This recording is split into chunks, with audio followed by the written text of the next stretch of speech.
Don't forget to subscribe and hit the bell icon. अस्सलाम वालेकुम, क्या हाल है आप सबके। आई होप आप सब खैरियत से होंगे। और आज मैं बना रही हूँ बहुत ही मज़ेदार पेशावरी शिनवारी कढ़ाई। ये ऑथेंटिक रेसिपी है, बिल्कुल उसी तरह जिस तरह शिनवारी होटल वाले बनाते हैं। मैं आपके साथ एग्जैक्ट वही मेथड, वही टेक्निक्स और वही रेसिपी शेयर कर रही हूँ। सबसे पहला स्टेप होता है इसका मीडियम लो फ्लेम पर गोश्त को पानी और नमक के साथ ढक करके पकाना। यहाँ मैं चिकन में बना रही हूँ, आपके बकरे के गोश्त, दुम्बे के गोश्त या गाय के गोश्त के साथ भी बना सकते हैं। सेम रेसिपी है, सेम मेथड है, सेम टेक्निक है। बस सिर्फ ये कि चिकन है तो मैंने कम पानी डाला है, आधा कप जितना गोश्त बकरे का होगा या गाय का होगा तो आपको इसमें तकरीबन 3 से 4 ग्लास पानी डालना होगा। मीडियम वही फ्लेम वही मीडियम लो रहेगी। और इसमें नमक जो है वो आधा किलो गोश्त में तकरीबन 2 टीस्पून लेवल करके जाता है, ठीक है ना। और इसको ढकेंगे और हल्की आंच पे पकाएंगे। अब कितनी देर पकाना है? चिकन तो 10 मिनट बहुत है चिकन के लिए, ठीक है। अब अगर आप गोश्त बना रहे हैं बकरा या गाय का तो आपको देखना है इतनी देर पकाना है कि जब तक गोश्त अच्छे से गल जाए। 30 मिनट 40 मिनट जितना टाइम लगता है। गोश्त जब अच्छे से गल जाए तो आपने ढक्कन हटाना है और ये सिचुएशन होगी कि थोड़ा पानी बचेगा।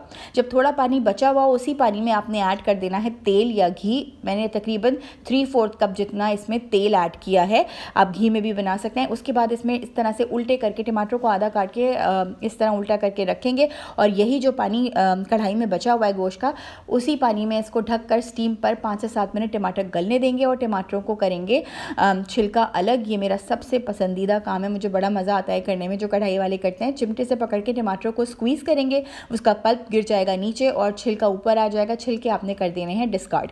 इसके बाद हम टमाटरों और चिकन को अदरक लहसुन के पानी के साथ करेंगे भुनाई। इसी तेल में हमने जो तकरीबन 3/4 कप तेल इसमें डाला है, उसी तेल में अब इनकी भुनाई स्टार्ट होगी। कढ़ाई वाले आपको पता है ना, अदरक लहसुन का प्रॉपर पेस्ट नहीं डालते, वो अदरक लहसुन को पतला पीसते हैं, यानी अदरक लहसुन में ज़्यादा पानी डाल के बिल्कुल लिक्विड सा पेस्ट बनाते हैं, पानी जैसा। और वो पानी जो है वो इसमें यूज़ करते हैं। तो अदरक लहसुन का पानी मैंने इसमें ऐड किया है और बस टमाटरों को चम्मच से तोड़ते जाएँ और इसकी भुनाई करते जाएँ।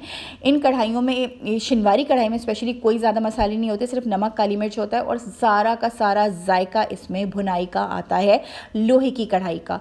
तो लोहे की कढ़ाई मस्ट है इन कढ़ाइयों के लिए। अगर आपको ढाबे जैसी कढ़ाइयाँ खाने का और ढाबे जैसे खाने का शौक़ है तो एक लोहे की कढ़ाई ज़रूर लें। चाइनीज़ खाने भी सारे आपको पता है, चाइनीज़ वॉक में बनता है, वो भी लोहे की होती है।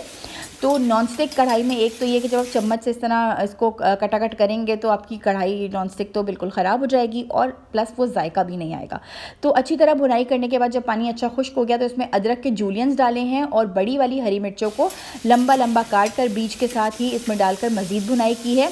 अब इसमें जाएगा 1.5 टीस्पून जितना ताज़ा कुटा हुआ काली मिर्चें। ताज़ी कुटी हुई काली मिर्चें डालिएगा, कुटी हुई होनी चाहिए, पाउडर नहीं। पाउडर होगा तो जायका नहीं आएगा। अब इसमें जाएगा चाइनीज़ नमक और बस नमक, क्योंकि हमने गोश्त उबालते हुए डाला था लिहाजा हाथ रोक कर डालिएगा, चख लीजिएगा पहले कि कितने नमक की ज़रूरत है। हो सकता है सिर्फ 2-3 चुटकी डालनी पड़े। बस इसके बाद अच्छी तरह भुनाई की है नमक काली मिर्च डालने के बाद, और ये साबित हरी मिर्चें इसके अंदर डाल दी हैं मैंने 3-4 और इनको दोबारा अच्छे से भुना है। बस भुनाई करके देखें तेल सारा अलग हो गया, मसाला अच्छे से भुन गया है हमारा। और इसको गार्निश किया है हरे धनिए के साथ और जिंजर जूलियंस के साथ। और ये बहुत ही मज़ेदार बिल्कुल ढाबे जैसी शिनवारी कढ़ाई बनकर रेडी हो जाएगी आपकी। इंशाल्लाह ताला ईद पर आप लोग इसको बहुत इंजॉय करेंगे अगर बनाएंगे तो। बकरे के गोश्त, दुम्बे के गोश्त, गाय के गोश्त, जिसके साथ चाहे बनाएं।